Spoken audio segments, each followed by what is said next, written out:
कोटे साहब, सबसे पहले जरदारी साहब से कुछ लोग नाराज नजर आ रहे हैं। दुबई में जब मुलाकातें हुई थी उसके बाद मौलाना फजलुर रहमान साहब ने तो खुलकर तनकीद की और उन्होंने यहाँ तक कह दिया कि ये जो हुकूमत लेना गलत फैसला था और ये जो गलती है ये आसिफ अली जरदारी साहब की वजह से हुई। अच्छा, फिर ये BNB जो है, BNB भी नाराज नजर आती, क्या वजह नजर आती है? हुकूमत लेने में सारे इकट्ठे थे। मैं समझता हूँ ये पुराना सवाल है। जमात उलमा इस्लाम ने भी इस पर कोई ख़ास मौक़िफ़ नहीं रखा। आप इसको उछालना चाहते हैं तो भले उछालें, लेकिन जब सारे इकट्ठे थे और वजारतों में भी शामिल हुए तो सबका मुश्तरका फ़ैसला समझा जाना चाहिए ना। अगर मौलाना साहब को सख्त एतराज़ था तो वो ख़ुद बाहर बैठते, हुकूमत में शामिल ना होते। अभी उसका जिक्र करने का मुझे समझता हूँ ज़रूरत नहीं थी और अब भी नहीं है। रही बात कि जो कुछ भी हुआ साल डेढ़ साल में, बात काट रही हूँ, आप कह रहे हैं पुरानी बात हो गई। पुरानी बात तो नहीं, अभी पिछले दिनों की बात है ये। खोड़ो साहब भी पिछले दिनों की बात। और कल फैसल करीम कुंडी साहब आपकी पार्टी से हमारे साथ मौजूद थे, उन्होंने भी वाजे कह दिया कि ये PDM का तो हम हिस्सा है ही नहीं। और बहुत से मामला में उन्होंने कहा ये मामला शहबाज शरीफ साहब जाने, वो मामला मौलाना साहब खुद जाने, वो मामला नवाज शरीफ साहब जाने। PDM में हम हिस्सा हो न हो, मैं कमेंट तो कर सकता हूँ ना मौलाना साहब के स्टेटमेंट पर। बिल्कुल कर सकते हैं, कमेंट तो कर सकता हूँ ना। बिल्कुल कर सकते हैं, क्यों नाराज है ना, हम तो खुद जानना चाह रहे हैं मौलाना साहब नाराज क्यों हैं। अब मौलाना साहब PDM के सरबराह हैं, नवाज शरीफ उनके मेंबर हैं, वो उनकी नाराजगी को समझ लेंगे, बात कर लेंगे, खत्म बात हो गई। रही PDM की हुकूमत बनाना, उसका इल्ज़ाम आसिफ जरदारी साहब पर लगाने की क्या ज़रूरत है? सारों का मिलकर फैसला हुआ था। हमने लॉन्ग मार्च हमने शुरू किया था, वोट ऑफ नो कॉन्फिडेंस हमने पेश किया था। वोट ऑफ नो कॉन्फिडेंस में दूसरी जमातें हमारे साथ मिल गई और उसके बाद जब फैसला हुआ कि हुकूमत में बैठना है और टर्म को पूरा करना है तो उसमें खराबी क्या बात थी? सारे तो शामिल थे, सारे तो वजारतों में भी शामिल थे। वजारतों में शामिल होने के बाद आपस में उनकी मुलाकातें भी रहीं, गुफ्तशुनूत भी रही, सब कुछ रहा। तो सवाल आसिफ जरदारी साहब का कहाँ से आ गया? ठीक है, अब तक जिम्मेदारी की आपने बात की, जिम्मेदारी तो कोई लेता ही नहीं। खोड़ो साहब यहाँ पे नवाज शरीफ साहब पिछले दिनों में कह रहे थे कि जी जब हमारी हुकूमत आएगी तो हम ये करेंगे, हम वो करेंगे। यानी अभी हुकूमत किसकी है? शहबाज शरीफ साहब की हुकूमत है, वो नून लीग की हुकूमत नहीं है। ये भी चीज़ समझ नहीं आती। जहाँ जिम्मेदारी लेनी होती है वहाँ कोई जिम्मेदारी लेता नहीं है। वैसे हुकूमत मिली हुई है, कोई इत्तेहादी बना हुआ है, वजारतों को इंजॉय किया जा रहा है। हम पर क्यों डाल रही है बोझ इसका?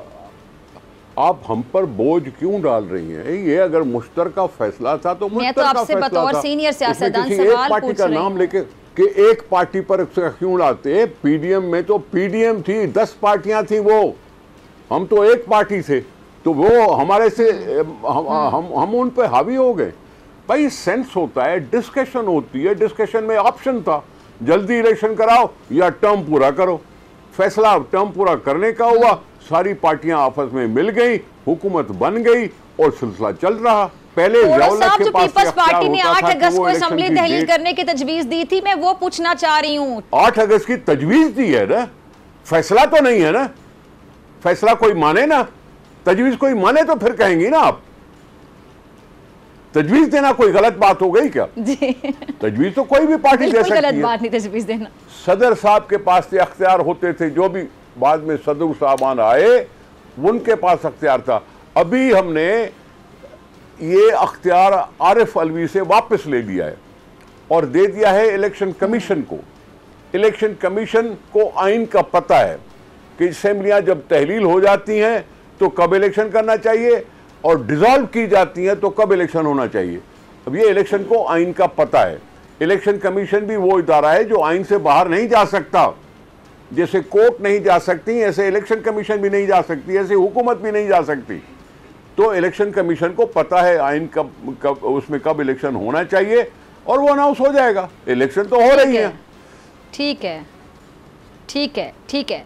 अच्छा, ये खोड़ो साहब जो सीट एडजस्टमेंट के हवाले से मुख्तलिफ पार्टियों के हवाले से चाहे मगोइयाँ हो रही हैं, खबरें सामने आ रही हैं कि कोई किसी के साथ सीट एडजस्टमेंट कर सकता है, फिर अक्सरियत किसी के पास जाती दिखाई नहीं देती है। अगर मिली जुली हुकूमत आती है तो ये जो मुश्किल फैसले होंगे ये फिर तमाम लोग जारी बात जब मिलजुल कर हुकूमत कर रहे होते हैं, जैसे कि अभी हम देख रहे थे PTI की हुकूमत जाने के बाद जो 13 जमातें मिलकर हुकूमत कर रही हैं, कोई जिम्मेदारी लेने के लिए तैयार नहीं होता है। हालांकि 13 जमातें हैं, जिम्मेदारी सब पर आती है, सब अपनी अपनी जिम्मेदारी लें, लेकिन कोई तैयार नहीं होता। नून लीग वाले भी जिम्मेदारी नहीं लेते, कहते हैं जी जब हमारी हुकूमत आएगी तो देखा जाएगा। जी जी, आगे भी अगर ऐसा होता है, मेरी जो हुकूमत आती है मखलूत हुकूमत, तो क्या होगा? मैं ये कह रहा हूं कि क्या आपको एतराज है अगर कुल पॉलिटिकल पार्टियां आपस में सीट एडजस्टमेंट कर लेती हैं तो? कोई एतराज है आपको? क्या इलेक्शन अलायंस से आप रोक सकते हैं किसी पॉलिटिकल पार्टीज को? इलेक्शन अलायंसेस भी होते हैं, सीट एडजस्टमेंट्स भी होती हैं, ये सारा उस तरीका है सियासत का, उस इलेक्शन का।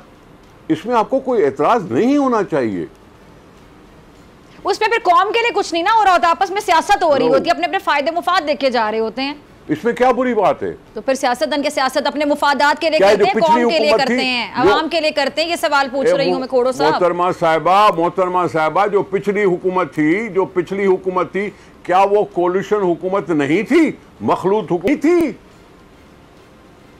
पिछली की बात छोड़िए, अगली की बात करते हैं ना। पीछे तो बड़ा कुछ होता रहा, आगे की बात अगली का आपको क्या पता भाई? सीट एडजस्टमेंट से मुझे कोई नहीं रोक सकता, सीट एडजस्टमेंट से मुझे कोई नहीं रोक सकता, किसी और पार्टी को कोई नहीं रोक सकता। इलेक्शन अलायंसेस के लिए भी किसी पार्टी को मजबूर नहीं किया जा सकता, उनकी अपनी मर्जी होती है। इलेक्शन अलायंसेस होते हैं, ये ग्रुप्स बनते हैं, इकट्ठे होके इलेक्शन करते हैं। पीडीएम भी तो है ना एक इत्तेहाद, हो सकता है कल वो इलेक्शन अलायंस बन जाए, अभी तक तो नहीं है, लेकिन हो सकता है कल इलेक्शन अलायंस हो जाए। आप उनको रोक सकेंगी? नहीं, कोई नहीं रोक सकता उनको। सिंपल सी बात। ठीक है, अलायंस भी होते हैं, कोलिशन भी होता है, लेकिन फिर जिम्मेदारी भी फिर कोई कबूल कर रहा होता है ना। फिर तो बड़ा आसान होता है कि ये तो हुकूमत हमारी नहीं है, इसकी इससे पूछो, उससे पूछो, उससे पूछो। जिम्मेदारी को लेता ही नहीं है, आवाम को घुमाए रखते हैं। बाबा खुदा का वास्ता है, ओ बाबा खुदा का वास्ता है, इंडिया में मखलूत हुकूमतें बनी हैं, इंग्लैंड में मखलूत हुकूमतें बनी हैं, हर एक मुझे मखलूत हुकूमत पे कोई एतराज नहीं है। मैं आपसे सिर्फ सवाल पूछ रही हूँ कि मखलूत हुकूमत में फिर मुश्तरका फैसले होते हैं, कोई ना कोई जिम्मेदारी कबूल करता है। यहाँ पे एक बंदा फिर रिस्पॉन्सिबिलिटी नहीं उठा रहा होता चीजों की, फैसलों की। बाबा जब वो हुकूमत बने तो सवाल करिएगा ना, अभी तो हुकूमत नहीं बनी। खोड़ो साहब, IMF की जो पहली किस्त जारी हो गई है, अब ये जारी बात है, ये पहली किस्त तो मसूल हो गई है। मुआशी तरक्की फिर कब होती दिखाई दे रही है? IMF क्या आप देखते हैं आगे? भाई बात सुने, IMF ने रियासत पाकिस्तान को मदद की है। रियासत पाकिस्तान को मदद उस वक्त की है जब इधर केयर टेकर हुकूमत आने वाली है। अब ये केयर टेकर हुकूमत का भी जिम्मेदारी और फर्ज बनता है कि वो उसको मिली हुई मदद को उड़ाए नहीं, और उसके बाद जो हुकूमत आएगी इलेक्शन के बाद, उसका भी फर्ज बनता है कि उसको अच्छी तरह से यूटिलाइज करें कि पाकिस्तान की इकोनॉमी बेहतर हो सके। अगर आपको ये वीडियो पसंद आई तो सब्सक्राइब करें और बेल आइकन पर क्लिक करें। अपना घर मईशत का पहिया भी घूमेगा, मजदूर भी सर उठा के जिएगा। खेतों में हरियाली लहराएगी, किसान भी खुशियां समेटेगा।